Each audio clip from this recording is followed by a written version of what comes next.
que nos permite, Señor, de Aleluya. poderte adorar y bendecir. Sí, Nombre de Padre Gracias, Señor, Dios. si Hoy es el... podemos aprender de tu Sí, palabra, Padre es amado. porque tu misericordia nos ha alcanzado, La Señor. sangre poderosa del Mashiach. Nosotros el entendimiento y el profesor le dé la capacidad Sí, para Padre. enseñarnos más de tu palabra, Señor, porque Para la hemos gloria de tu nombre. entendido y hemos comprendido que a través de tu palabra es que podemos tener sabiduría. Amén. Gracias, Señor, por este momento. Todo esto te lo pedimos en el nombre de tu Hijo Jesús. Amén. Amén, amén, amén. Aleluya. Amén, amén. Formalmente, buenas noches y bendiciones para todos. La dinámica Amén. va a ser la siguiente. Necesito que al menos que levanten la mano, como dijimos ayer, tiene la opción de levantar la mano ahí abajo. Vamos a la dinámica de levantar las manos. Por aquí se puede eso. Entonces necesito que muteen su micrófono, por favor. Deben mutear los micrófonos. Ok, vamos a ver cómo hacemos. Exacto, usted lo va a ver en la pantalla ahí, el símbolo del micrófono, lateral izquierdo, dice silenciar. Usted le da un clic ahí y enmudece inmediatamente. Hay gente que ya conoce el sistema, que no hay que decirle. Bien, Manuel Correa levantó la mano. ¿Quiere decir algo, Manuel? Manuel. No, doctor, está bien ya, gracias. Voy a escuchar. Excelente, y eso Gracias. es bueno. El que escucha aprende. Amén. Bien, exacto. Así que eso me gusta. Aquí no hay niños, somos adultos y esa es parte de la dinámica. Necesito su colaboración. Tenemos a mi hermana Sonia con dificultad para entrar. Vamos a ver si la hermana la podemos ayudar. Vamos a enviar el enlace a su privado. Que la pueda ayudar también puede hacer lo propio, por favor, porque es su compañero.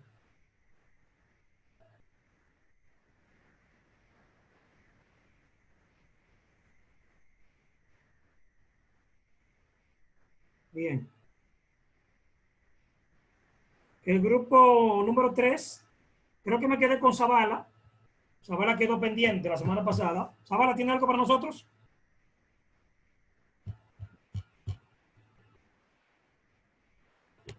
Eduardo Zavala. Puede activar su micrófono. Ok. Sí, estoy cargando el archivo aquí, pues estaba Perfecto. El dando como escenario problema, pero suyo, gracias a porque Dios. usted estaba pendiente, no lo hemos olvidado. Deme un minuto. Deme un minuto, por favor. Sí, el minuto está Estoy conectando. corriendo. Yo alcanzo ahora. Sí. Ya logré que Maura Mejía, la hermana Sonia también están uniéndose a nosotros. Le damos la bienvenida a Maura, ¿verdad? Y también a la pastora Sonia.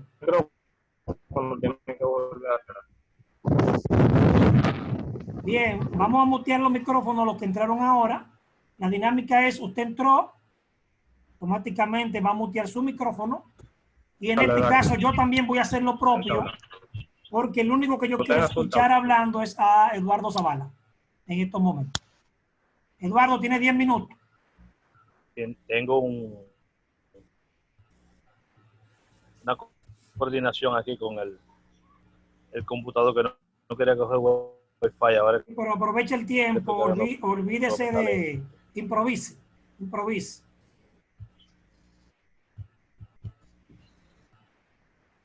Estoy en esto. Porque lo que pasa es que quiero compartir pantalla desde el computador, ¿entiendes? Sí, sí. Entonces, por eso me estoy trasladando al computador y ahí está. Sí, pero ya usted sabe que tiene 2 minutos perdidos, le quedan 8. Mientras más tiempo tarda, menos tiene de exposición. Y eso no es bueno, ¿no? Recuerde que hay 2 grupos para el día de hoy. 2 grupos. Entonces, ¿no quiere que comparta pantalla? ¿No quiere ¿No quiere que comparta pantalla entonces? No, no, no he dicho eso. Lo que estoy diciendo es que está pasando el tiempo. ¿Qué me dice? Que si se va a tardar más, arranque. Y si ya es pronto, utilícela. Bueno, yo soy bueno. Todo el tiempo. Lean a 1.7. Bien, nuestro material. Nuestro material tiene que ver como dice por ahí, la historia de la iglesia. Y teníamos que iniciar en el canon del Antiguo Testamento. Esto corresponde, ¿están escuchando, verdad? Sí, fuerte y claro. Fuerte y claro. Ok. Está bien, estoy tratando de hacer el trabajo desde al mismo tiempo que estoy hablando. El canon del Antiguo Testamento, simplemente sabemos que es la aceptación de algunos libros, donde algunos son aceptados y otros no. Ahora, esto se daba porque la iglesia o el mundo creyente se ponía de acuerdo prácticamente en aceptar la inspiración del Espíritu Santo en esos libros. Ya para el año 110 después de Cristo, bueno, estamos hablando del canon del Nuevo Testamento realmente, perdón la corrección, y nunca antes del 300 después de Cristo. En este caso se dieron entonces que habían libros inspirados y otros que supuestamente no lo eran, que eran considerados apócrifos. La iglesia de Oriente y la iglesia de Occidente aceptaban uno y otros no. Por ejemplo, el pastor de Hermas, la epístola de Bernabé, Apocalipsis de Pedro, Didache, entre otros. Y entonces, sin embargo, la iglesia de Occidente en un primer momento no aceptaba ni a Hebreo, ni a Santiago, ni Segunda de Pedro, ni Apocalipsis. Los concilios de Hipona y de Cartago fueron los que hicieron el trabajo de canonizar, pero esos libros, pero ya ellos estaban aceptados. Ven que estamos viendo las diapositivas aquí, porque tuvimos inconvenientes, pero en ningún momento nos apegamos a estar leyendo, porque gracias a Dios no necesitamos eso. Y en un principio los apóstoles dirigían la iglesia, y esto llevó a que la organización era simple. La organización era simple y había mucho respeto. Pero luego, cuando murieron los apóstoles, los últimos dos apóstoles, pasó un tiempo y comenzaron a aparecer obispos, presbíteros, diócesis, y la forma de gobierno de la iglesia fue cambiando. De hecho, se hizo muy similar a la administración central que conocemos en cierta iglesia de hoy día o episcopal. Pero ellos, bueno, tenían personas que eran muy dados a defender la fe. Se le conoce como apologistas. Y articulaban credos de fe, porque aparecían herejías. Desde un principio empezaron a aparecer las herejías. Estando prácticamente el Señor vivo, ya había herejías. Cuando Pablo ejerce su ministerio, habían herejías. Pedro habla sobre eso también. La cabeza central al principio era Cristo, pero ya luego en un momento dado, el obispo de Roma y el de Constantinopla, entre otros, reclamaron el derecho de dirigir la iglesia. Hay una parte que se llama el desarrollo de la doctrina. Nosotros tenemos que saber, mis hermanos, que la doctrina ya estaba establecida. Jesucristo había enseñado lo que tenía que enseñar, pero la gente no se unificaba. Sin embargo, fue bueno que existió algo que llamaban las persecuciones, porque la iglesia, al ser perseguida, tenía que unificarse en cuanto a la forma de manejarse y también en cuanto a la fe. Oraban juntos. Hay muchos testimonios de que la iglesia oraba y eso le servía de mucho beneficio. También el existir herejías hacía que ellos se unieran en criterios también. Y eso ayudó al fortalecimiento de la doctrina y de la teología. Entonces surgió el credo de los apóstoles, pues surgieron escuelas de teología como la de Cartago, Alejandría, o sea, la de Cartago estaba en el norte de África, la de Alejandría estaba allá en Egipto, y en Asia Menor habían personajes que se destacaron mucho. Por ejemplo, tenemos a Panteno, un ex filósofo estoico, siglo segundo, 170, 180 por ahí aproximadamente, en la escuela de Alejandría. Estaba también en esa misma escuela Clemente y Orígenes, todos muy destacados, tremendos expositores de la palabra. Algunos eran mejor escritor que otros, pero todos eran hombres valientes. Muchos de ellos fueron mártires. No le podemos mostrar las imágenes que tenemos aquí, pero el maestro las tiene, si no me equivoco, en la diapositiva que le enviamos. La escuela de Asia Menor tenía a Ireneo de Lyon como uno de los principales expositores. Era un buen evangelista y buen escritor. También combatió bastante el gnosticismo del siglo II. Ireneo era obispo en Lyon, allá en Francia, y murió como mártir también. Porque recuerden que las persecuciones seguían, eso venimos hablando ahora.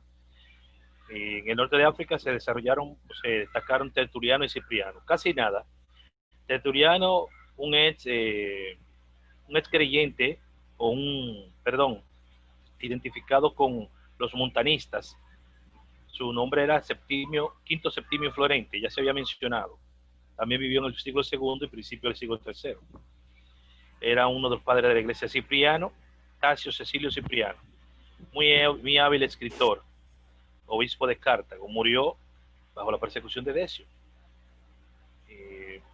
Con relación a las sectas que surgieron en esos tiempos, la primera y más intelectual, más destacada, era el gnosticismo. Había muchas, realmente, muchas. Podemos mencionar los ebionistas, el gnosticismo.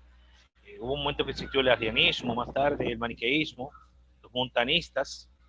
Pero, por ejemplo, el gnosticismo, sabemos que el gnosticismo lo que pretende es usar la sabiduría. Lástima que era sabiduría terrenal. La sabiduría intelectual que ellos utilizaban era muy racionalista, muy intelectual. Pretendían saber cosas que los otros no sabían, como el origen del hombre, el bien y el mal, el origen del bien y el mal. Bueno, siempre eran muy alegóricos a la hora de interpretar los conceptos. La misma palabra de Dios, cuando los que la leían, porque no todos creen en eso, era utilizando, alegorizando, espiritualizaban lo que no tenían que espiritualizar y al final llevaban las cosas hasta donde ellos querían. Bueno, a Jesús algunos le daban importancia, otros no. Dios te sabe que sin Jesús no se puede llegar a ningún lado. Separados de mí nada podéis hacer. Los ebionistas es un término que corresponde a la pobreza y creían en las leyes judaicas. Y así seguimos. El maniqueísmo era el fundador fue Maní, de origen persa, y él creía en muchas cosas raras, de que un reino de luz y uno de la tiniebla, que en eso no estaba perdido, pero lamentablemente practicaban el celibato y utilizaban el ascetismo. Eso era como una especie de monacato. Ellos se trancaban, se enclaustraban. Y eso no fue lo que el Señor mandó, sino que fuéramos a predicar en todas partes. Agustín de Hipona era uno de ellos. Por eso él era muy brillante, pero a veces tenía sus desvaríos. Ya los montanistas, que son los últimos que se mencionan aquí, eran puritanos. Ellos pedían volver a la forma de vivir de la iglesia primitiva. Hubo quienes en la iglesia los condenaron, pero realmente los montanistas no estaban tan lejos de la realidad que debió vivir un creyente. Tertuliano había pertenecido a ellos. Y John Wesley los consiguió como que no eran herejes. Los aprobó. Nosotros creemos que... ¿Qué tema me queda más?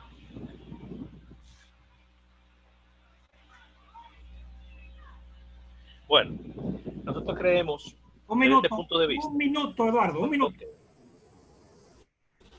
las persecuciones ayudaron a que la iglesia fuese, diríamos, se uniera, por lo menos en cuanto a pensamiento, en cuanto a algunas decisiones, y la iglesia salió fortalecida de las persecuciones. Fue lamentable el baño de sangre que hubo de manos de varios emperadores diferentes uno de otro. Algunos eran muy perseguidores, pero otros no lo eran. Pero algo tuvo de bueno, que dice la palabra de Dios, que para los que aman a Dios todas las cosas le ayudan a bien. Y la iglesia permanece, no exactamente la iglesia popular, sino la iglesia de Jesucristo. Dios les bendiga. Aleluya. Excelente. ¿Hay alguna pregunta? Sí, ahí vamos a pasar a esa sección. Ya usted puede mutear el micrófono, que entonces pasamos a esa sección. Le voy a hacer dos preguntas en mi caso. ¿Usted se topó con alguien dentro de la patrística que perteneció a los maniqueos? ¿Qué personaje usted recuerda que era maniqueo?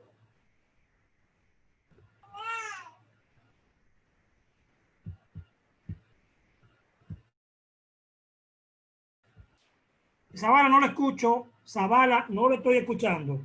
Parece que su micrófono no está abierto.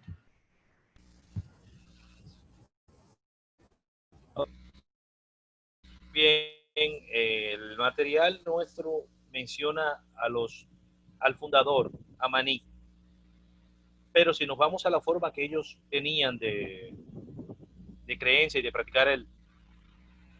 practicar sus creencias, vemos que practicaban el celibato y el ascetismo.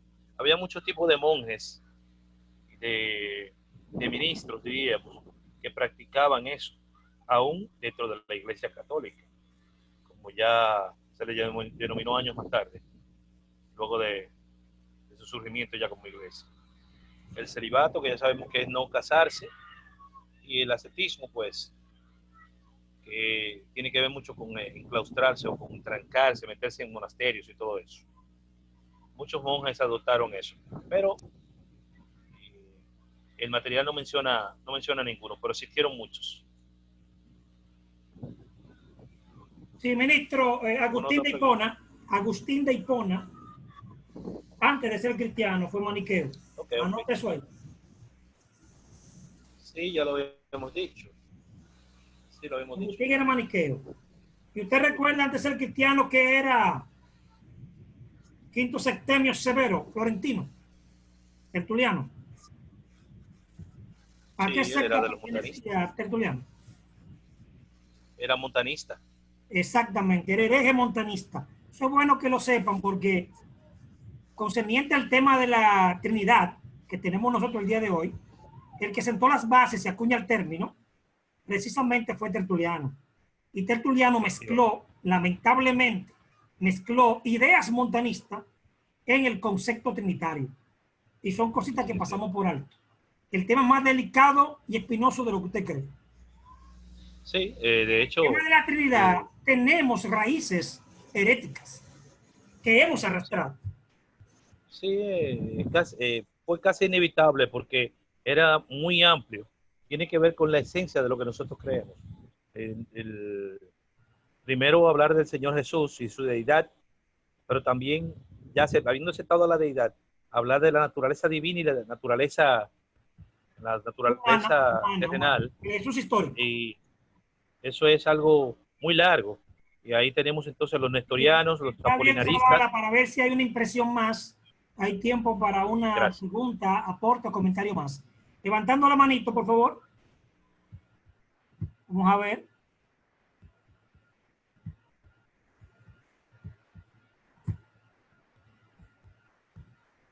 ¿Quién levanta la manito?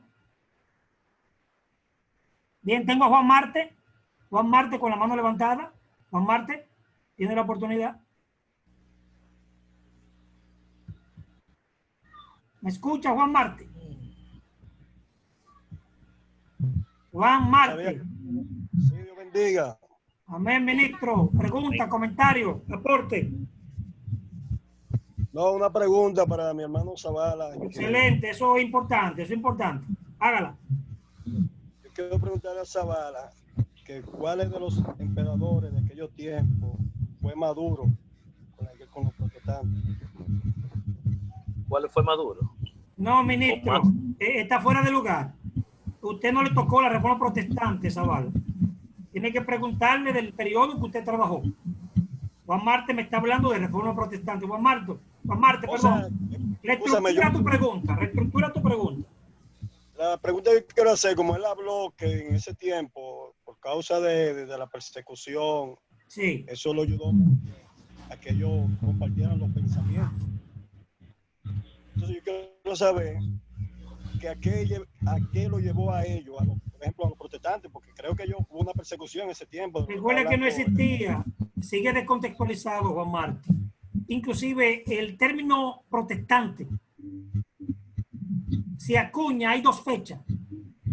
En lo que se conoció como la dieta de Gira, la dieta de Egira, en el 1529, y otros creen que es con Thomas Munzer, anabatista, en la revuelta campesina de San Bartolomé, en 1525. Dos teorías concernientes al acuñamiento y comienzo del término protestante. No comienza con Martín Lutero. Comienza en una de estas dos etapas que yo acabo de mencionar. Entonces, me estás hablando de protestantes. Bartolomé, que murieron. En el 1536 yo pude ver de Bartolomé. No. Bartolomé, esa matanza fue en 1525. Una revuelta campesina que dirigió el anabatista Thomas En Munzer. Francia. Exacto. Comenzó en Francia. Eso tuvo revolución y repercusiones internacionales. Sí, porque ellos Murieron dicen demasiadas que personas en muy pocos días. Sí, pero vamos a dejarlo ahí, Juan Marte. la iglesia- Vamos a dejarlo ahí, Juan Marte, por el tiempo. Ok. Sí, pero para la próxima, Ok. presten atención al periodo que explica, porque hay una limitante. Si yo explico acerca de la reforma protestante, usted no puede hablarme a mí y preguntarme de la posreforma. A mí no me tocó posreforma. Entonces no me pregunte de posreforma. Por favor, para una próxima. Bien, el grupo número 3. ¿Quiénes son los integrantes? ¿Hay algún coordinador, grupo número 3? Dios le bendiga a todos. Amén, ministro Julián, el escenario es suyo. Voy a mutear mi micrófono. El grupo número 3 es sostenido por Rosairis Núñez, Margarita Mateo y Julián Capellán. A nosotros nos corresponde desde el tercer periodo general de la Iglesia Imperial, desde el año 313 al año 476, donde se da un enfoque específicamente a Flavio Aurelio Valerio o Valerio Aurelio Constantino, Constantino el Grande. Y podemos decir que en este periodo, uno de los hechos más notables, donde se manifiesta, para bien o para mal, lo que es la victoria del cristianismo. La victoria del cristianismo, después de la abdicación de Diocleciano, quien fue un emperador malévolo, podemos decir, y quien aplicó la mayor y más violenta persecución en contra de los cristianos, y quien renunció voluntariamente a su cargo, según lo que leía, para dedicarse a sus jardines y a los huertos que estaban en el lugar que él residía. Este acontecimiento comprende desde el año ya mencionado y se caracteriza por el aumento del poder de la iglesia, específicamente el poder papal, donde se destacan después de la renuncia de Diocleciano dos personajes y menciona la historia a Macencio y a Constantino, donde en el año 312 se enfrentan sus ejércitos en el puente de Milvian sobre el río Tiber, y Constantino tiene una visión que muchos de nosotros, ¿verdad?, la conocemos, donde tiene su sigla en inglés, en latín, Hoc signo vince, que significa por esta señal conquistará, o por esta visión conquistará o vencerá, para indicar la victoria que trajo Constantino y los muchos beneficios a favor de los cristianos, donde este inicia la reconstrucción de los templos destruidos y la construcción de grandes edificaciones, donde los ministros tomaron posiciones importantes dentro de este imperio, dentro de este imperio, donde se consagra el primer día de la semana como el día de descanso y adoración, y la nueva creencia que fue extendida por Constantino mediante decretos, así como lo hicieron los sucesores inmediatos, y es abolida también la crucifixión. Constantino toma la cruz como un emblema de su ejército.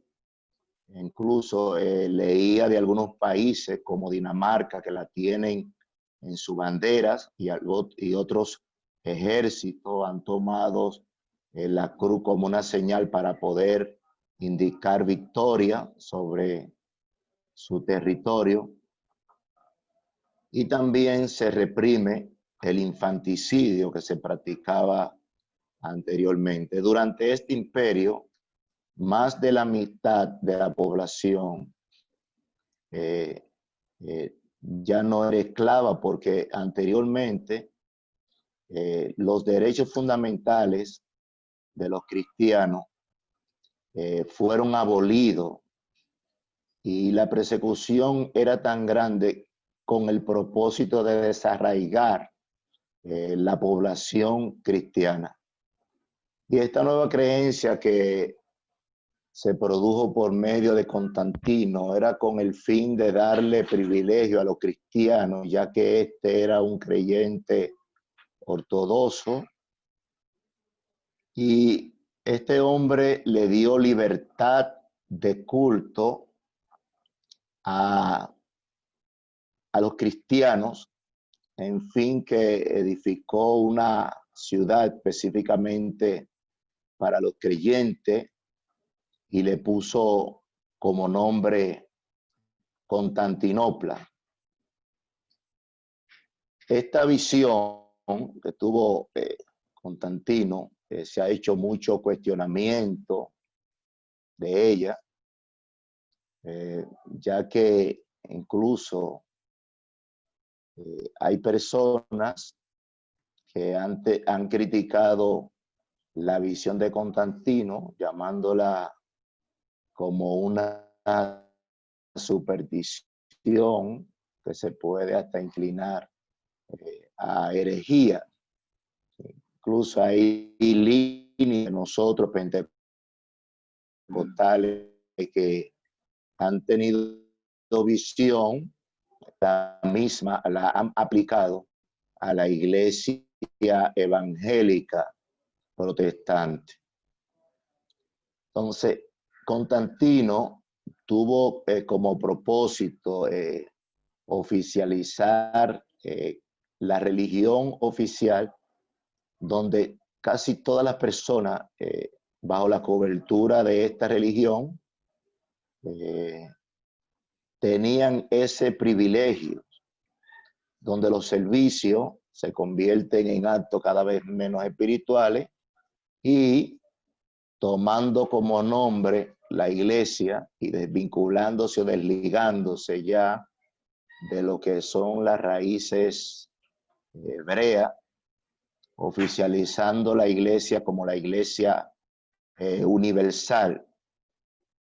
Eso fue uno de los inconvenientes que pudo provocar posteriormente ya división entre los cristianos y la religión que se estaba aplicando ya de forma universal, donde muchas personas, aún sin llevar a cabo los mandamientos del Señor,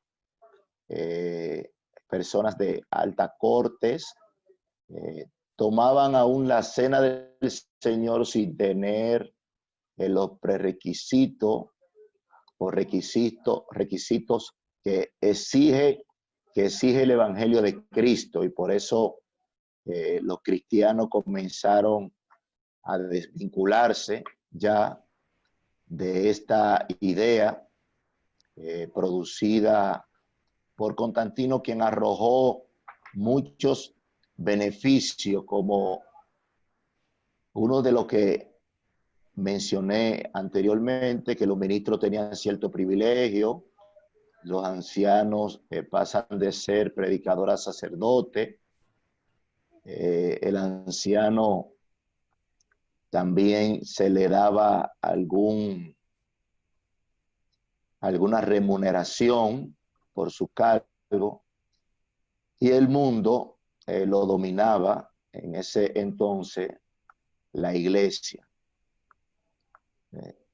Constantino, en la capital de Constantinopla, que hoy se llama Estambul, eso fue en Turquía, construye un enorme templo con el nombre de Santa Sofía, permaneciendo como la mayor edificación por 11 siglos, hasta el 1453. Con la ciudad fue tomada posteriormente por los turcos, y tras la fundación de Constantinopla se da la división del imperio. Recuerda, Julián, escúchame, que media hora para los tres. Ok, aquí concluye entonces. Ok. En este territorio fue tan grande que era presa fácil de los invasores bárbaros, y en el año 375 se divide el imperio en oriental y occidental. Constantino retiene algunos de los títulos paganos de emperador, como Pontife Maximus, para indicar el sumo pontífice, en fin de que comenzó bien, pero luego por la mezcla que hizo entre personas, y se puede ver en este tiempo, ¿verdad? Hay personas que han sido criticadas, incluso la iglesia nuestra ha hecho ciertos tipos de mezcla, donde se hace alusión, el profesor me gustó mucho la exposición de su material en el video de YouTube, donde poco se habla de las enseñanzas de las 7 iglesias, donde éstas se mezclaron de una u otra forma en ambientes que perjudicaban la vida espiritual de los creyentes. Eso pasa en este tiempo, y esperemos que usted y otros sigan enseñando sobre las 7 iglesias en la línea nuestra. Que Dios le bendiga. Ahora vamos a darle la oportunidad a mi compañera Margarita Mateo.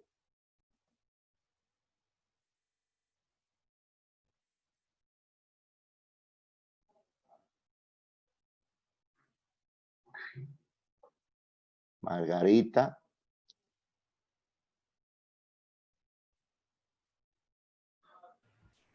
Esos baches no son buenos, ¿eh? Hay que evitarlos, por favor. ¿Me escuchan? Sí. Fuerte y claro. Ok, buenas noches.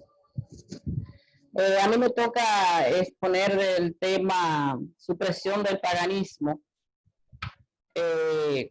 Sabemos que el paganismo no es más que la adoración a cosas que no son Dios, sino cosas paganas. Dios es falso, vamos a decir. Dice que los sucesores de Constantino fueron poco tolerantes. Incluso prohibieron varias cosas, como son los ritos paganos, Después de Constantino, su hijo ordena la pena de muerte para los adoradores de falsos ídolos.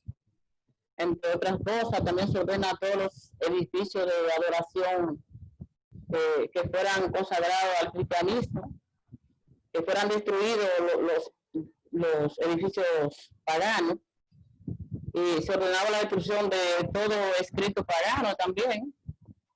El paganismo queda exterminado en 3 o 4 generaciones, pero hoy en día todavía tenemos ese mal. Desgraciadamente hay personas que viven adorando cosas que no son Dios. Por ejemplo, como me explica la Biblia de los motores, como hay personas que adoran a dioses falsos, como el dios de la luz, el dios del sol, por mencionar algunos, cosas paganas. De ahí surgen controversias entre ellos, surgen divisiones. Por ejemplo, ahora vamos al terreno del pensamiento para deducir sobre las diferencias de varios concilios, en lo que solo participan los obispos como miembros votantes. Se sometían a esas decisiones, pero al final tenían que respetar los resultados de esos votos. O sea que lo hacían por democracia, pero al final era lo que dijeran ellos. Por ejemplo, la Trinidad, ellos se cuestionaba la relación del Padre y del Hijo, promovida por un personaje llamado Arrio en el 318 después de Cristo, defendida por Atanasio de Nicea, me parece. En el 325 después de Cristo, él defendía eso. Un personaje llamado Apolinario sostenía que la naturaleza divina tomó la naturaleza humana. El concilio de Constantinopla en el 381 después de Cristo. También tuvieron controversia con el pecado y la salvación. Un personaje llamado Pelagio sostiene que cada mal no hereda a la tendencia pecaminosa de Adán, sino que cada alma, gloria a Dios, escoge su propia elección, como dice la Biblia, que cada quien tiene libre albedrío de creer y hacer lo que le parezca, porque cada quien sabe, como adulto que es, a una creencia que se hace, ya sea religiosa, de 410 después de Cristo. Le voy a hablar un poquito de monacato. Esa palabra me suena rara, me parece que son casas de monasterios. Si estoy equivocada, me corrigen. Eso fue lo que está en lo cierto, los monarcas. Tiene que ver con los monasterios, ¿no? Y los monjes. Ok, los monjes. Surge la tendencia al retiro, iniciando una vida de soledad, individual o en grupo, dando origen a la vida de monástica. Eso también me parece a monasterio. Eso surge en Egipto por Antonio en el año 320 después de Cristo, quien vivía en una cueva en solitario, tipo Elías. Tuvo muchos seguidores que vivían en la cueva de Egipto, en soledad o en grupo. Se llamaban Anacoreta, me parece. Y que vivían en comunidad cenobitas. Gloria a Dios. Otra forma de aislamiento fue iniciada por Simón Sirio, apodado el Pilar. Surge en Europa de construir monasterios organizados de acuerdo a la ley de Benedicto, promulgada en el año 529 después de Cristo, llegando hasta nuestro día, hasta más o menos el día de hoy. Le voy a hablar un poquito de la iglesia de Roma, algo somero. Dice que al desarrollarse la iglesia fue un imperio dirigido por una persona inicia una tendencia de esta naturaleza, de la escritura de la iglesia, gloria a Dios. Los obispos y las ciudades se llamaron metropolitanos, y posteriormente patriarca, ¿no? También el obispo de Roma se toma el título de Papa Padre, y hoy en día no es Papa Padre, sino Papa solo, modificándose simplemente a Papa. Hoy es Papa, hoy no tiene el otro nombre de Papa Padre, sino Papa solamente. Dice también que eran cinco dirigentes de la iglesia que se disputaban este derecho. Podemos mencionar algunos, como son el patriarca Jerusalén, Antioquía, Alejandría, Roma, patriarca de Constantinopla, y al final ellos cogen entre Constantinopla y me parece que es Roma, ¿no? Cualquier cosa me ayudan. Estoy haciendo un esfuerzo enorme. Puedo mencionar algunos dirigentes más de la iglesia, ¿no? Tenemos el personaje llamado Anastasio Atanasio, algo así, Atanasio, en el siglo, en la época de 293, 373 después de Cristo. Ese personaje era un gran defensor del inicio de ese periodo, se levantaba contra el arrianismo en el concilio de, hay palabras que se llaman de Nicea o Niza, no sé, algo así. También podemos mencionar el otro personaje llamado Ambrosio de Milán. Ese data de la época del 340 al 397 después de Cristo. Dice que he elegido siendo laico. Me parece que laico es una persona que no cree, ¿no? Si no tengo lo cierto, me corrigen. Para eso estamos. Según no está en lo cierto. Hierba, te pidió corrección, ¿verdad? Okay. Laico lo que tiene que ver es con un miembro que no tiene un liderazgo o un cargo determinado. Eso es un miembro laico. Un miembro de la iglesia que no ocupa un cargo específico. No pertenece a ninguna... Pertenece, pero no tiene cargo. No tiene que ver con ateísmo, que crea o no crea. Sí, ok. Un secretario sin cartera. Dice que fue elegido obispo, se une a los arriasmos. Tiene un minuto para que pase Rosa. Y ortodoxo para la elección. Tenía mucha influencia con el emperador. Recibe al poderoso Agustín. También podemos mencionar a Juan apodado Crisóstomo, del 345 al 407 después de Cristo. Dice que era un orador elocuente, conocido como Boca de Oro, parece que hablaba bonito. Patriarca de Constantinopla del año 398 después de Cristo. Dice que predicó en multitud de la iglesia de Santa Rita, me parece, Santa Rita, sí. También hay otro personaje llamado Jerónimo, muy conocido, del 340 al 420. Déjelo ahí, sierva, porque mientras más gente usted menciona y más preguntas yo le puedo hacer. Ay, aleluya, que está bien, entonces. Le tengo 3 anotadas aquí, entonces si usted quiere seguir hablando. No, vamos a pasar a hermanita Rosa. Yo seguí anotando aquí. No, está bien, ahí, vamos a dejarlo ahí. Le paso a la hermana Rosa. Bendiciones a todos. Maestro, ¿se me puede habilitar, por favor, para tratar de compartir la diapositiva?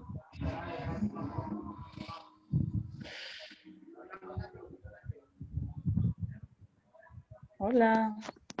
Sí, le escucho. Mira si ya se lo permite, Rosa. Ok. Le di la opción de que el alumno comparta.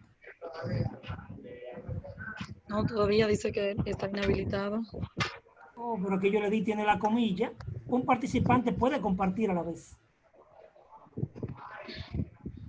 Te voy a dar ahora varios participantes. Vamos a ver. Mire, ver ahora.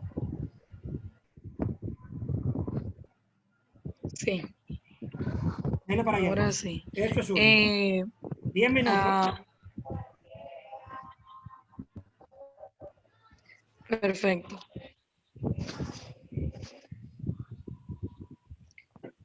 Vamos a estar hablando ahora acerca de la iglesia romana. Mi hermana Margarita Mateo estuvo ya introduciendo un poquito sobre este tema. Ya se puede ver la diapositiva. Bien. Si la La pueden iglesia ver, romana. griten. Si la pueden ver, alguien que le grite. ¿Alguien puede ver la diapositiva? No. No se puede ver. No, Yo veo no. a Mateo ahí. Yo veo a Margarita también. Y Margarita es una diapositiva, pero la veo real. Me están viendo a mí. No, ahí se ve varias personas. Bueno. Hay mucha gente bella, hay hombres y mujeres. Por lo menos, Sí, no sí. me placer, pero escuchamos a ella. Gracias, doctor. Menos Juan Marte. Amén, amén. Aceptamos, secundamos la propuesta. En lo que llega, vamos a darle así. Entonces, vamos a hablar de la iglesia romana. Sabemos que la iglesia romana tenía mucha influencia debido al respaldo del imperio. Ustedes saben que cuando los grandes respaldan, pues definitivamente los demás obedecen. Entonces eso pasaba con la iglesia romana. Esta influía mucho en las demás iglesias, como decía la primera parte. Su influencia era muy significativa en las demás iglesias, además de que desplegaba un cristianismo práctico, no era bla, bla, bla, sino que se veía lo que ellos predicaban, era notoria la diferencia en la iglesia romana. Esta tomaba mayor relevancia que Constantinopla. Julián estuvo hablando acerca de Constantinopla, pero la iglesia romana era mayor en lo que se podía notar. Roma toma el papel de influencia en Europa, que corresponde al emperador. El obispo de Roma es el principal influyente de la iglesia del occidente. O sea que sabemos que cuando arriba le estuvo diciendo, el líder seguía, o sea, el obispo de Roma. Ay, estoy hablando muy fuerte. En el concilio de Caledonia, sí, Calcedonia. en el 451 después de Cristo. Calcedonia, como le Madera, acaba de corregir su esposo. Calcedonia. no fue eso, pero está bien. No fue eso lo que él corrigió, pero está bien. Roma deja en segundo lugar a Constantinopla. Ya Roma se va yendo adelante por el apoyo masivo que tenía, sobre todo del emperador. Se empieza a preparar el camino para las mayores pretensiones de Roma y el Papa. O sea, habían ciertos propósitos. Margarita, apaga tu micrófono, mi reina, por favor. Habían ciertos propósitos, entonces se unió ahí el Papa junto con la Iglesia. Seguimos con la caída del Imperio Romano. Este tema aquí, esta parte, este subtema, me trajo, qué sé yo, como a relacionarlo con la actualidad. Escuche bien para que me entienda. Vamos a ver qué pasó, cuáles fueron las causas de la caída del Imperio Romano. Las ciudades saqueadas por los bárbaros, Rosa, ejércitos, señor. usted como educadora, no juzgue Ajá. el conocimiento de los demás. Mejor diga, voy a intentar darme a entender. No, ellos van a entender, tranquilo, profesor, yo sé por qué se lo estoy diciendo. Ok. Escuche Continúe, esta. pedagoga. Escuche esta y ellos se van a dar cuenta. Vamos a ver si pueden entender otras de las causas por lo de la caída del Imperio Romano. Oiga, ambición de los hombres del poder, tema actual.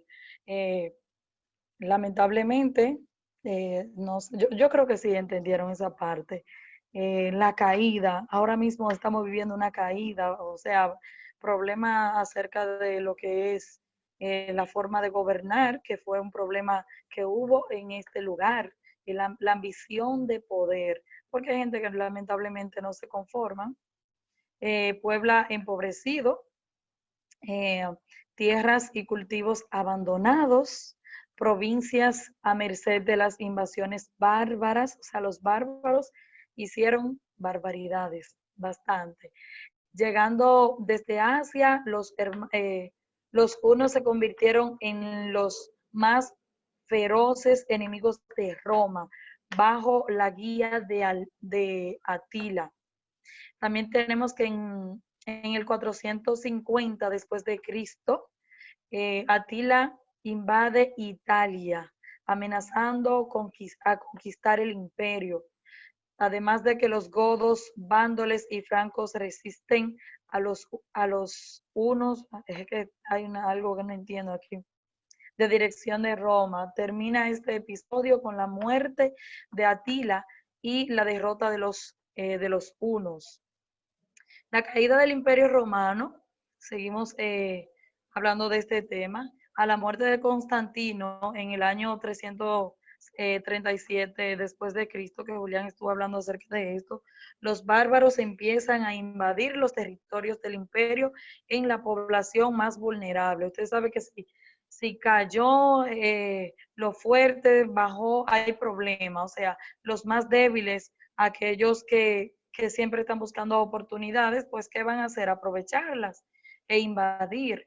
Vemos que eso pasa siempre en la actualidad y en todo momento. El ejército imperial se encargaba de cuidar las provincias de los ataques bárbaros, pero esto cambió, o sea, se perdió el respeto, se perdió el miedo, se perdió todo. Eso fue, como decimos en el buen dominicano, arroz que carne hay, y todo el mundo a buscar lo suyo, y ya usted sabe.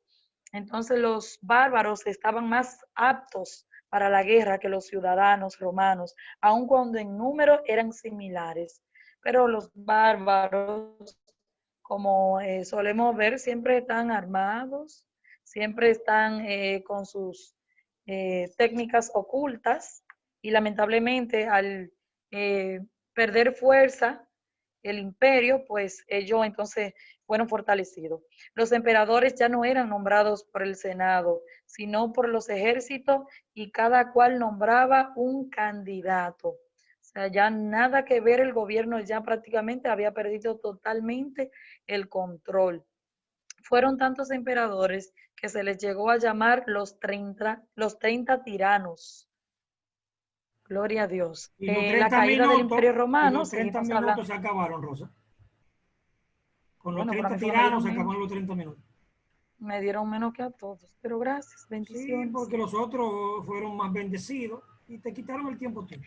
Pues quítale a cada uno un punto y regálemelo a mí. No te preocupes, que aquí yo me lo estoy quitando tranquilito. Sí. Vamos a las impresiones. Pueden mutear su micrófono los exponentes. Pasemos entonces a las impresiones. Yo tengo mis preguntas, pero creo que en esta ocasión comience el público, el pueblo. Que grite el pueblo. Como ven, la manito levantada, no veo manitos levantadas. ¿Quién pregunta, aporte, comentario? Manuel Correa, el micrófono es suyo. Gracias, doctor Cifre. Quiero hacer un aporte donde la hermana Margarita, cuando se hablaba de él, ella se refirió al término pagano, que la palabra originalmente lo que significaba era morador del campo. O sea, siempre hemos escuchado que después el término cambió y se le dio el significado de que era una persona idólatra. Pero antes se conocía era que un pagano era una persona que moraba en el campo. Y luego, por causa de la idolatría, entonces se le dio un nuevo significado. También en ese mismo periodo se practicaba lo que era el infanticidio, que también se pasó por alto. Era la práctica de que el imperio permitía que si una persona tenía un niño, sus padres, y no lo querían, podrían asfixiar al niño o dejarlo en la calle para que el niño muriera, abandonarlo. El cristianismo se ocupó de rescatar, procurar a través de leyes y de prácticas rescatar a esos niños para darle una mejor calidad de vida y también impedir que se permitiera que los niños murieran cuando su padre no los quisieran. O sea, era una práctica algo atroz. Cuando un padre, la ley te permite que lo asfixie, ya si tú no quieres tener muchacho, o que lo dejes en la calle abandonado. Úsame, Talmid. Era mi aporte. Sí, permíteme corroborarte, Ajá. Correa. Inclusive el término comienza en el siglo III después de Cristo. El término que se usaba antes de hablar de paganos, eso es lo que se conoce en retórica como prolexis. Sí. Yo le he hablado mucho a usted en otras ocasiones de la proléctica, que es una técnica que te permite usar un término en el tiempo al que no pertenece, ya sea pasado, presente y hasta futuro, indistintamente. Sí, claro. Ahora, el latín paganus, Correa, literalmente lo que significó en su momento era aldeano y campesino, muy parecido a lo que estás diciendo. Exacto. Ahora bien, cuando evoluciona el término, ya con el concepto que lo conocemos hoy, en su momento evolucionó porque ese sector se resistía, escucha esto, se resistía al ofrecimiento y evangelización en dichas poblaciones del cristianismo. Esa resistencia al cristianismo, ellos terminaron denominándolos como paganos. Si son paganos, están rechazando el evangelio de Jesucristo en su contexto histórico. ¿Qué pasa en la actualidad todavía, doctor, en algunos sectores del interior de nuestro país? O sea, hay lugares donde... ¿El interior y policía? ¿Interior y policía? No, interior, en el interior del país, en campo, vamos a decirlo, en más llano, en algunos campos.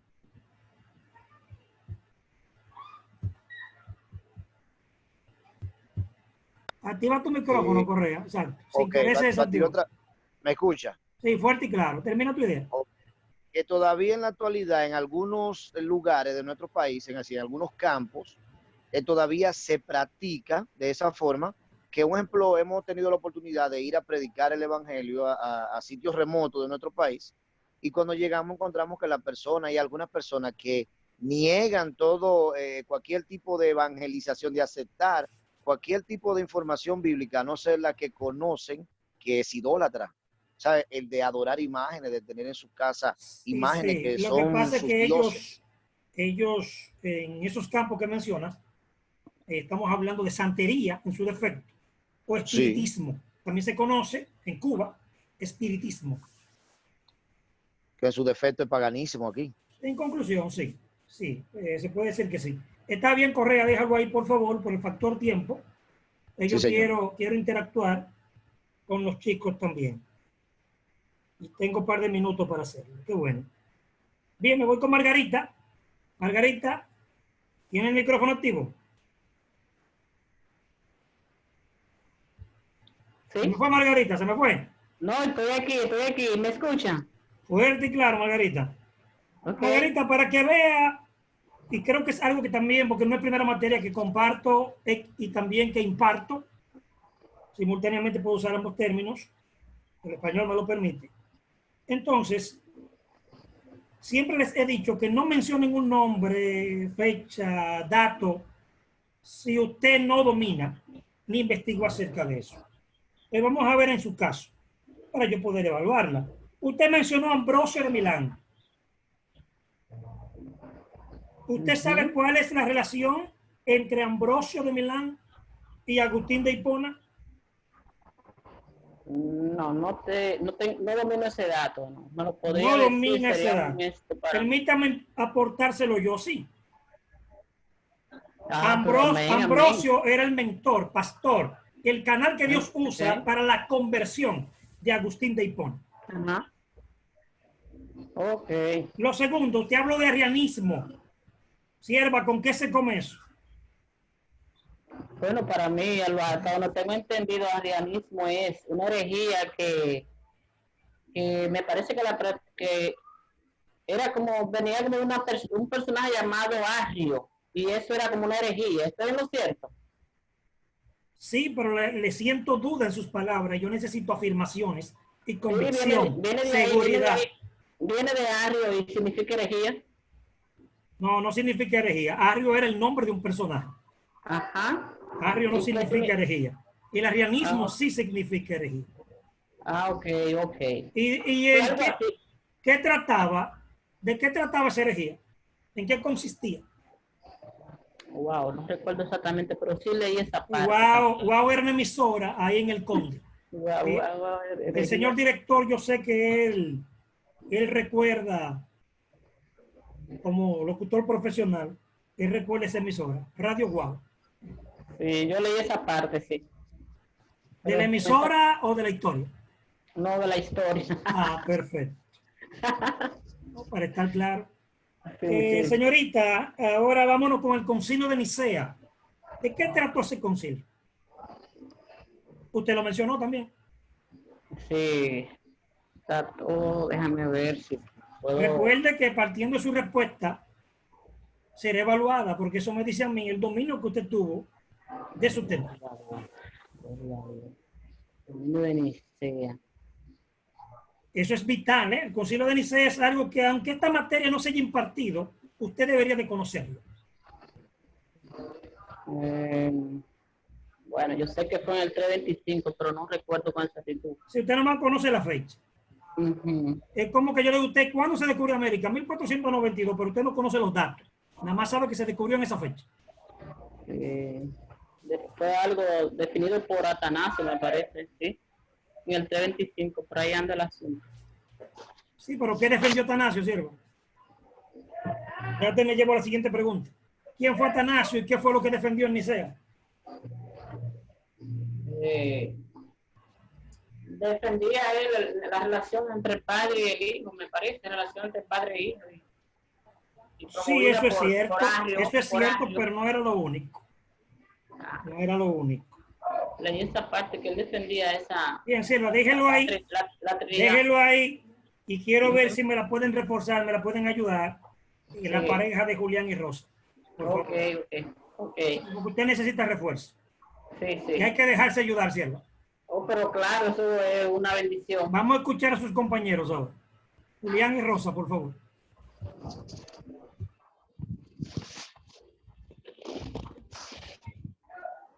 Bueno, le iba a decir comando ya. El arrianismo, con lo que vimos, era una herejía que se caracterizaba por negar a Jesús.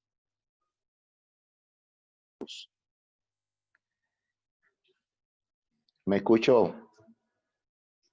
Sí, fuerte y claro. El español suyo es muy bueno, varón. Felicito.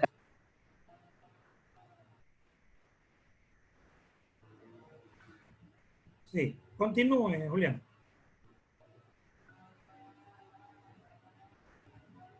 Dejé de escucharlo, Julián.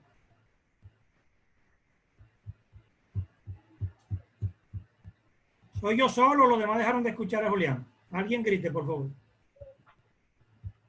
Yo no lo oigo tampoco. Yo tampoco lo escucho. Así que el problema no soy yo. Entonces. Nada más veo a Raquel comiendo ahí, no nos da. Sí. Yo le doy una recomendación a la señorita Sonia. Ella puede dejar su cámara tranquila. La puede dejar tranquila.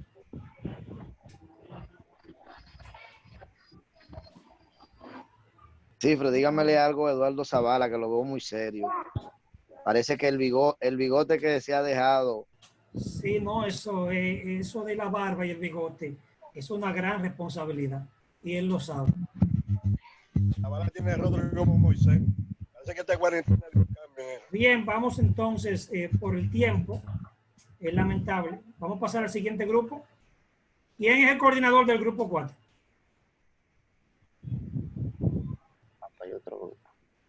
Grupo 4, ya Julián y Rosa, quédense tranquilitos ahí, gracias, porque hubo un bache ahí, un paréntesis. Entonces quiero que el grupo 4 aproveche el tiempo, redima el tiempo. ¿Hay algún coordinador del grupo 4? Buenas noches, Dios lo bendiga. ¿Me escuchan? Bien, bien, fuerte y claro, el escenario es suyo. Vigania Báez por este lado. El grupo 4 lo componemos Robert Castillo, nuestra hermana Maura y mi persona. El primero en iniciar es nuestra hermana Maura. El escenario es de ella.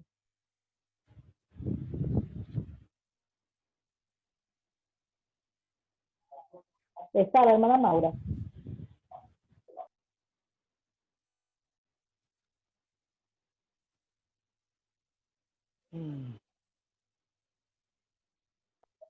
Hermana Maura.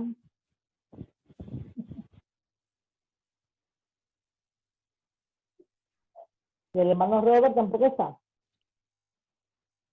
Sí, yo estoy, pero la hermana Maura, buenas noches. La hermana Maura está ahí, no sé qué pasa. Ella tiene el micrófono abierto, no se escuchará.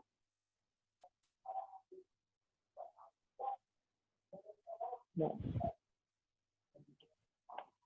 Tiempo está corriendo. Robert, empieza tú entonces. Muy buenas noches. Bueno, entonces, nosotros nos toca el punto 4. Es el que nos toca. A mí me toca hablar del Santo Imperio Romano, pero como la hermana no está, vamos a decir realmente la parte que nos toca. Cuarto periodo general, la iglesia medieval, desde la caída de Roma hasta la caída de Constantinopla. Esta es la parte que nos toca a nosotros. Yo realmente me voy a enfocar en el Santo Imperio Romano. Es la parte que me toca a mí exponer. ¿Me escuchan? Fuerte y claro. Buenas, ¿me escuchan? Perfectamente. Sí, perfectamente. Sí. Te escuchamos, Robert, continúa. Ok. Sí, el Imperio Romano sería bueno como sería bueno recordar un poquito el término de... Sí, está bien. Digo, sería bueno como recordar un poquito así el término imperio, que llamamos imperio a una organización política de un estado que realmente extiende su dominio sobre otros pueblos y que está gobernada por un emperador. La parte realmente del Santo Imperio Romano, como el nombre dice, Santo Imperio Romano, este imperio lo ocupó el territorio, abarcó 3 continentes, el sur y oeste de Europa, al oeste de Asia y al norte de África.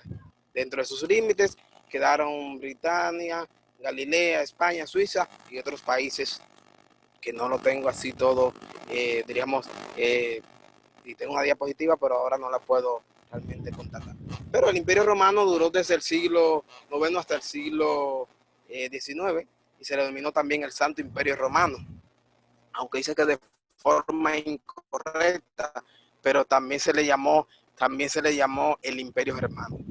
Sin embargo, en medio, diríamos, como de esa confusión de esos dos nombres de Santo Imperio Romano o Imperio Germano, pero sí pudo como mantener realmente ese poderío y ese dominio sobre los pueblos. Este imperio romano, como decía,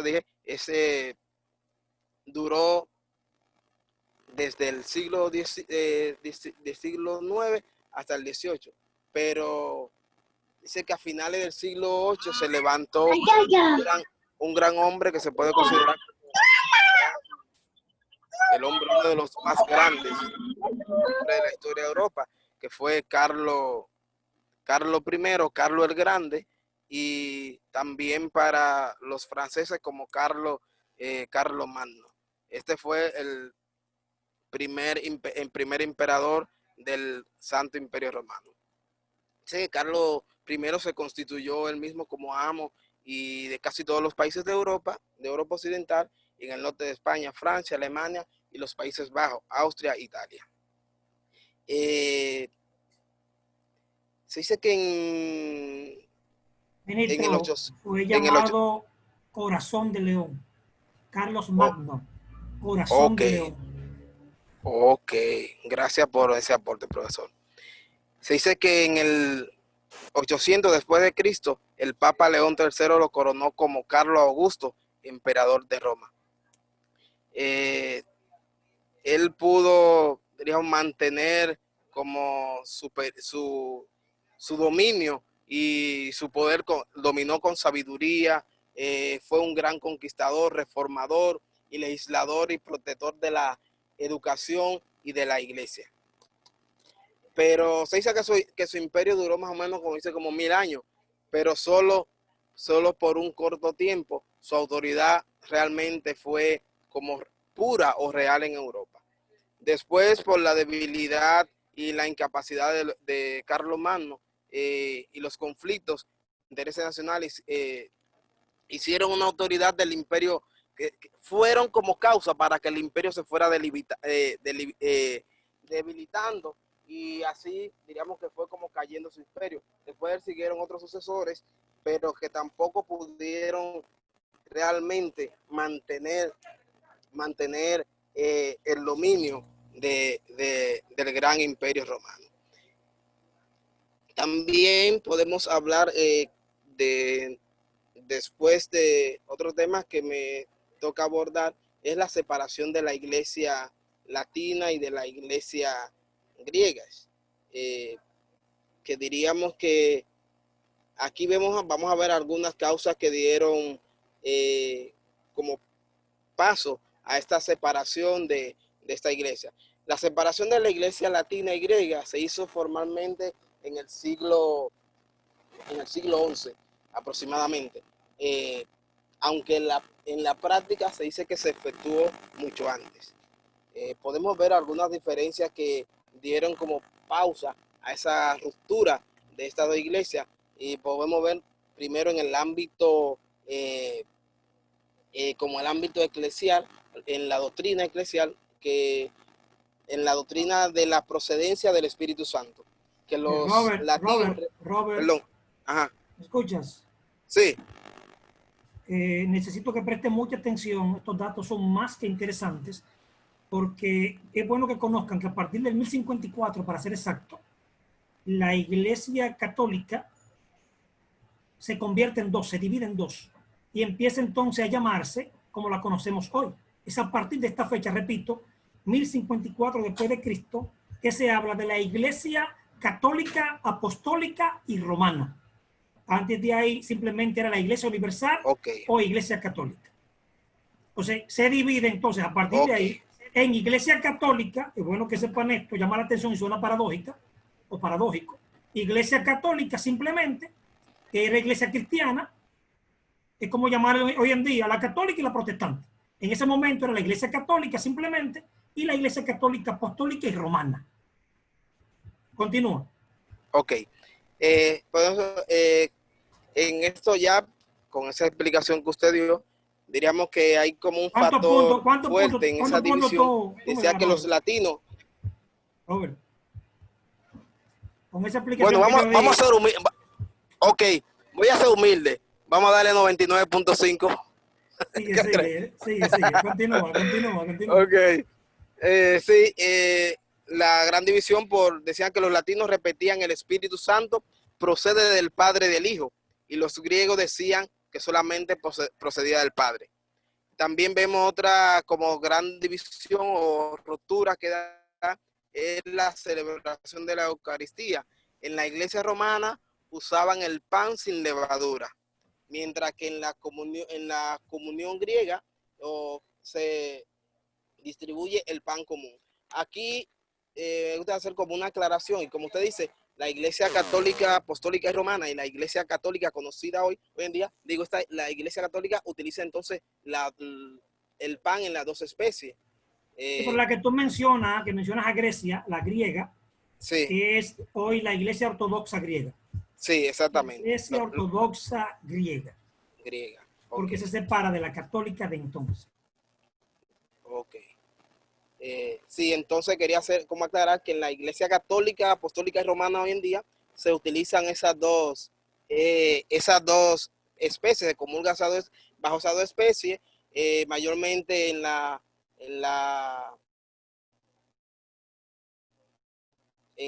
Pascua, en la Santa Cena, se utiliza el pan sin levadura, el pan ácimo, y en la celebración normal se utiliza acimo, el pan varón, como con la hostia, acimo. que un pan también, el pan, digamos, ministro, el pan acimo, no es ácimo. Ácimo, ok.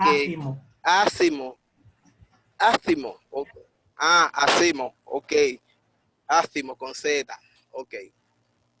Y también entonces podía haber dentro de esa ruptura de la iglesia o la cuestión política, ¿no? La cuestión política realmente como la independencia de la Europa, del trono, de la Europa del trono de Constantinopla en el establecimiento del Santo Imperio Romano, ¿no? Como esa división también se dieron otros factores que influyeron en la división, que fue también el factor, como un factor que lo considero como el factor más poderoso, que fue la separación de la gran reclamación como de Roma, ¿no? De ser la iglesia dominante, de que el Papa debería ser el obispo universal. Entonces esa es como una gran, una fuerza que estaba ahí para aportar a esa gran cultura de la iglesia latina y la iglesia griega. Dámele tiempo a los demás también. Otro tema que me toca abordar. No me escucha, Robert. Ok, está bien. Ya para concluir entonces, otro tema. Ok, está bien entonces, profesor. Gracias. Ok, gracias. Bien, ¿quién sigue? ¿Quién sigue? Amén, sigo yo. Daniel Valls. A mí me toca la parte del desarrollo del monacato. Dice que durante el siglo IV se originó la vida monástica en las cavernas del norte de Egipto. Al principio, el movimiento se desarrolló lentamente en Europa, pero en la Edad Media hubo un gran desarrollo del espíritu monástico, tanto entre los hombres como en las mujeres. El número de monjes y monjas aumentó de una manera considerable, con resultados buenos y malos. En Oriente, los primeros ascetas vivían aparte, cada uno en su propia caverna o cabaña. Pero en la Europa occidental formaban comunidades y vivían juntos. Al crecer estas comunidades fue necesaria alguna forma de organización y 4 grandes órdenes. La primera de esas órdenes fue la de los benedictinos, fundada en San Benedicto en el 529 después de Cristo, en Montecassino, a mitad de camino entre Roma y Nápoles. Esta orden llegó a ser la mayor de las comunidades monásticas de Europa y en su primer periodo promovió la cristianización y civilización del norte. Sus reglas requerían obediencia al superior del monasterio, la no posesión de bienes y la castidad personal. Esta orden era muy industriosa, talaba bosques, secaba y saneaba pantanos, labraba campos, y enseñaba al pueblo muchas artes útiles. Muchas de las órdenes fundadas más tarde fueron ramificaciones de la orden de los benedictinos, o surgieron como consecuencia de ella. La orden de Cister surgió en el 1098, procurando fortalecer la disciplina benedictina que se estaba corrompiendo. Su nombre viene de Citeaux, no sé si lo dije bien, en Francia, donde San Roberto la fundó. Pero en el 1112 San Bernardo de Claraval la fortaleció y reorganizó. Los cistercienses prestaron gran atención al arte, la arquitectura y en especial a la literatura, copiando libros antiguos y escribiendo muchos nuevos. La orden de los franciscanos la fundó San Francisco de Asís en el 1209. Este fue uno de los hombres más santos, devotos y dignos de afecto. Quítale el san, Libani. Si le quitas el san es un palo. Porque no era ningún santo.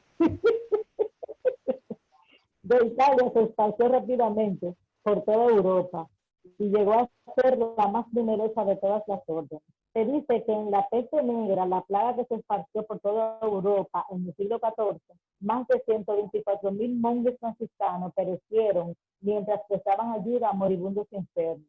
Por el color de su hábito llegaron a conocerse como los frailes grises. Los dominicos eran una orden española que Santo Domingo fundó en el 1215 y se extendió por todos los países de Europa.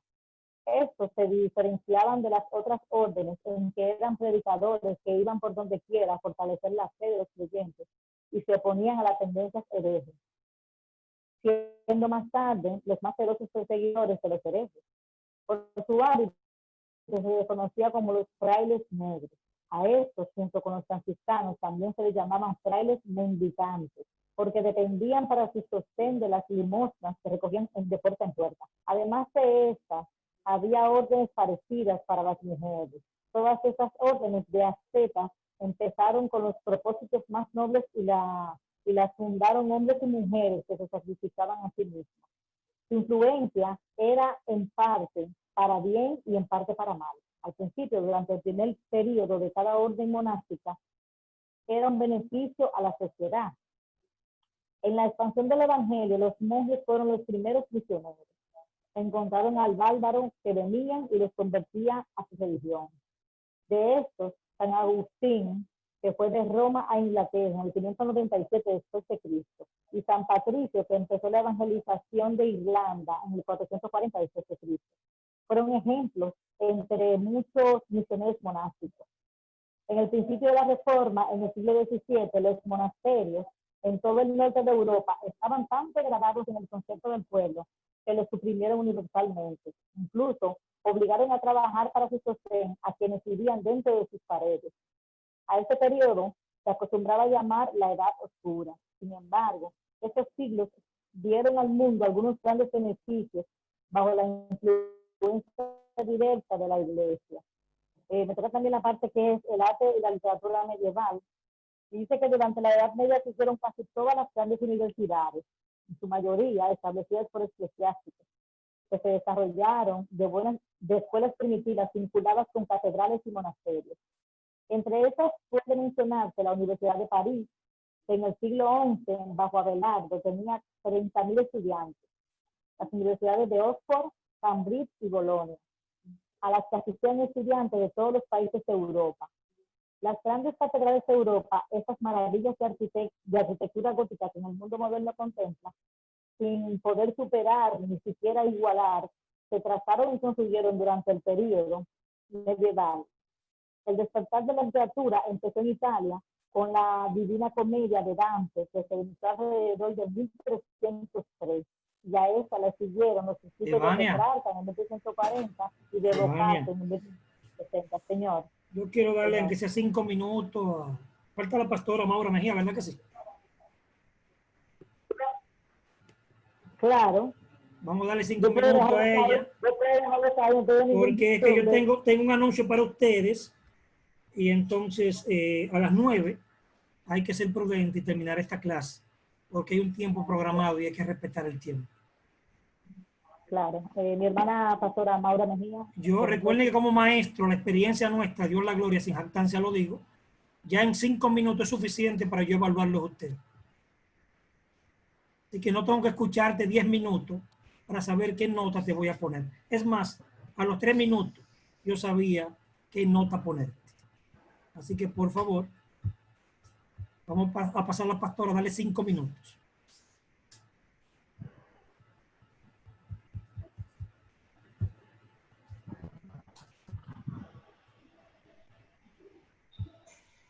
La pastora no me escucha.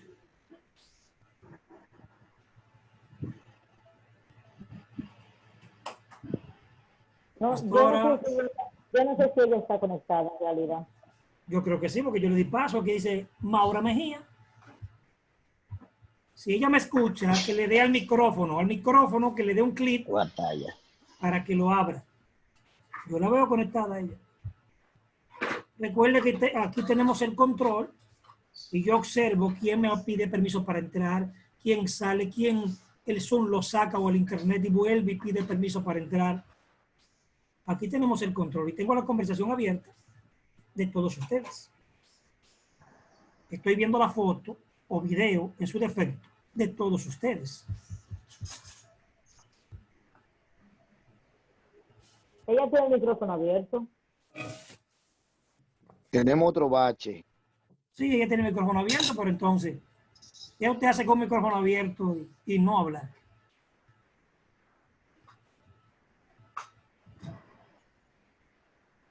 Y lamentablemente se sigue corriendo el tiempo. Ya yo en 2 minutos empieza la participación del profesor. Entro yo dentro de 2 minutos. Así que ella tiene 2 minutos. Ahora mismo. Lamentablemente. Un vecino que la llame. Exactamente, un buen samaritano, ¿verdad? Ahí la pastora Sonia se rió, eso es porque ella la va a llamar.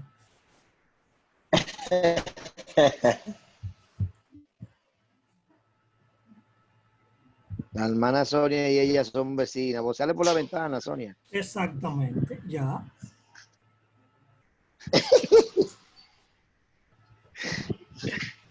Un minuto. Mi madre.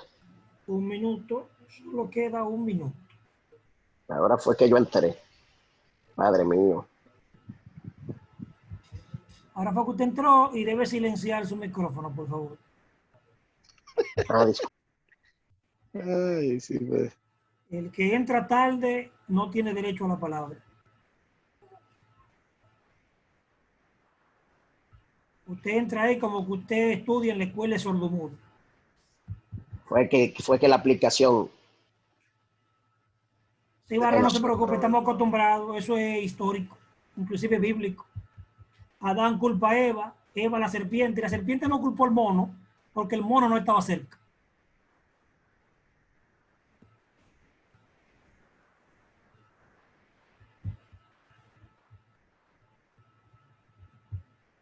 Bien, vamos entonces a pasar a la parte de los anuncios.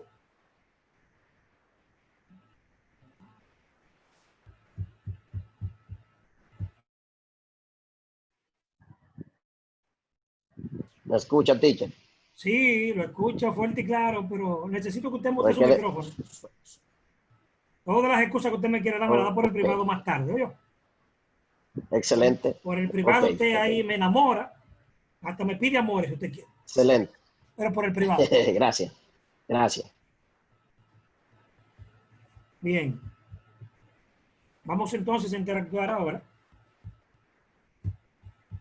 Lo primero, un consejito para ustedes, ¿verdad? Activé la cámara por eso mismo, para que puedan verme. Lo primero es, necesito que en las exposiciones que vienen, que continúan, que prosiguen, y demás sinónimos, usted lea menos. No es que no lea, lo hemos dicho muchas veces, pero usted va a ser evaluado. Lo protocolar, prepare las condiciones del lugar para usted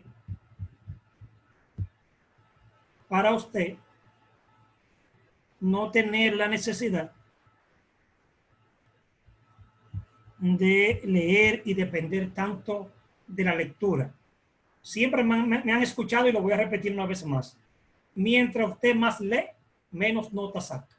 Y repito, muy importante para mí, luche por peinarse en el caso de las mujeres, que sea su retoque, su brillalabio, su cosita, su cariñito en la cara, para que entonces prenda su cámara a la hora de la exposición. Porque independientemente de eso, no estoy diciendo que es el caso de lo que han expuesto hasta ahora, pero tengo la experiencia ya. Ya tenemos un tiempecito usando esta y otras plataformas como Microsoft Teams y otras más, en distintas universidades inclusive. A Dios la gloria. Y sabemos, nos percatamos, sentimos, nos damos cuenta cuando están leyendo y dependiendo de la lectura. Y hoy, muchos de ustedes lo hicieron. Nos dimos cuenta. Así que no me griten, no me lloren al final cuando sus notas, eso resalte. Esa lectura no le está ayudando mucho. Prepárese, capacítese. Y prepare una plantilla con esquemas, con imágenes solamente. No tiene que dar tantos detalles, no hay que leer tanto. Las plantillas no se colocan con tantas letras. Solo es un esquema, una imagen, una ilustración. Es como la ficha que usted está haciendo. En este caso, una plantilla, una presentación. Valga la redundancia. Por último, lo menos importante es que muchas gracias, darle las gracias por aceptar este medio. Observen que les dije que valía la pena, valía el esfuerzo. Es el término que corrige la RAE el día de hoy. Ya no se habla de que vale la pena, sino que vale el esfuerzo. Creo que ustedes se han percatado la diferencia que existe cuando utilizamos este medio. Y por último, lo menos importante, anunciarles, les tengo una mala noticia, ¿oyeron? ¿Escucharon eso? Una mala noticia. ¿Quieren saber de qué trata la mala noticia? ¿Quién quiere escuchar la mala noticia? La mala noticia hay que escucharla también, no solamente son las buenas. Y hay que estar preparado para escucharlas. ¿Nadie dijo amén? Amén. Amén, amén. La mala noticia es que la próxima materia, que va a ser los viernes, por cierto, en su horario habitual, que tenga dificultades, ya se lo explico el señor director. La próxima materia se le va a impartir el doctor Edward Cifre, un servidor. Esa es la mala noticia.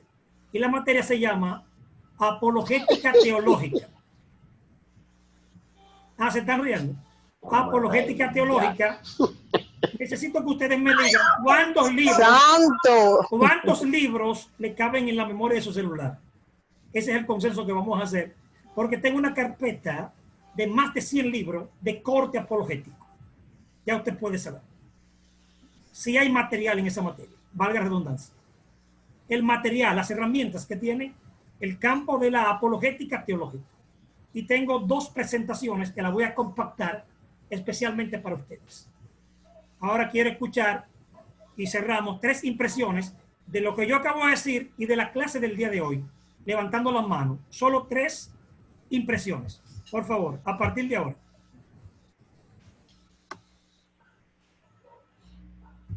Manuel Correa, la primera. Manuel Correa, micrófono es suyo. Gracias, doctor. Me gustó la dinámica de la clase esta noche. Yo creo que le había gustado la mala noticia. Ya. No. Primero usted habló de tres puntos. Me gustó la dinámica de la clase por el Zoom. Y estoy de acuerdo que cada hermano que vaya a hacer exposición prenda su cámara. Exacto, así uno puede verlo. Y hermanos que uno tiene, tenía mucho tiempo que no veía hermanos, que tengo el placer hoy de poder verlo, aunque sea por cámara, que les aprecio mucho y les respeto mucho. Mira lo bello, el Señor me perdone esa mentira que está Juan Marte. Sí, no, y la hermana Margarita, la hermana Carmen, la hermana Sonia, sí, hermano Manuel Correa también. Son princesas del reino. Con las cámaras. Entonces, estamos de acuerdo que para que la cosa sea mejor, que sigamos usándolo por aquí, mientras tanto.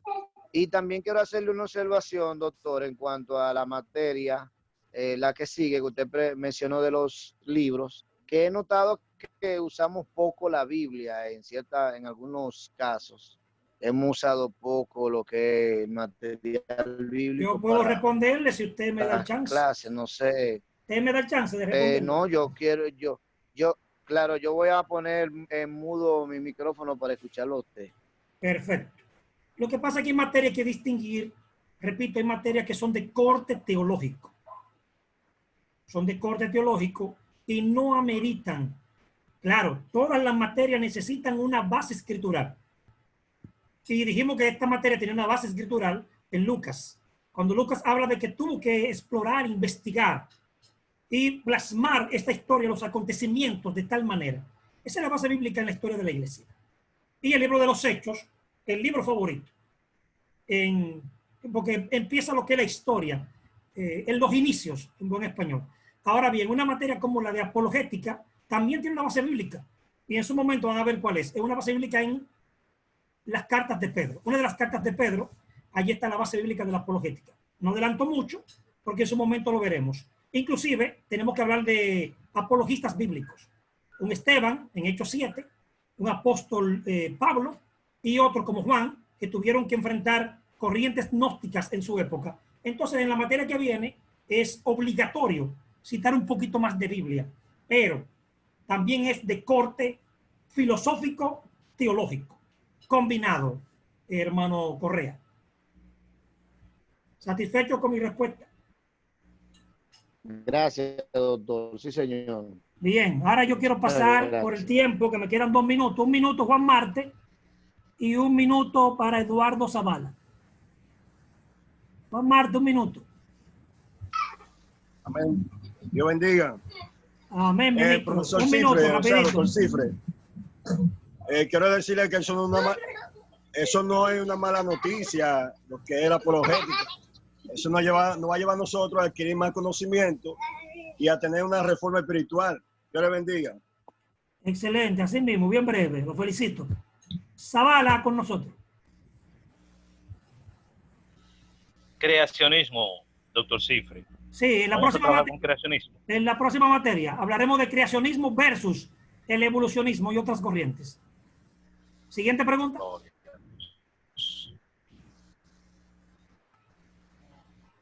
El término apologética es importantísimo para nosotros, así que no se lo pierdan.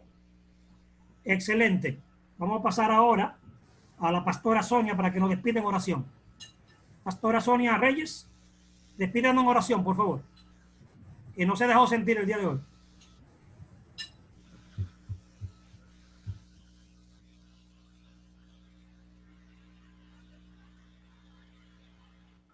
No la podemos escuchar, pastora.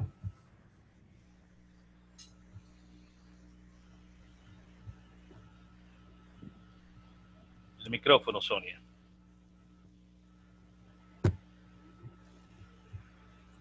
Dele un clic al micrófono ahí a la derecha. Y háblenos, por favor.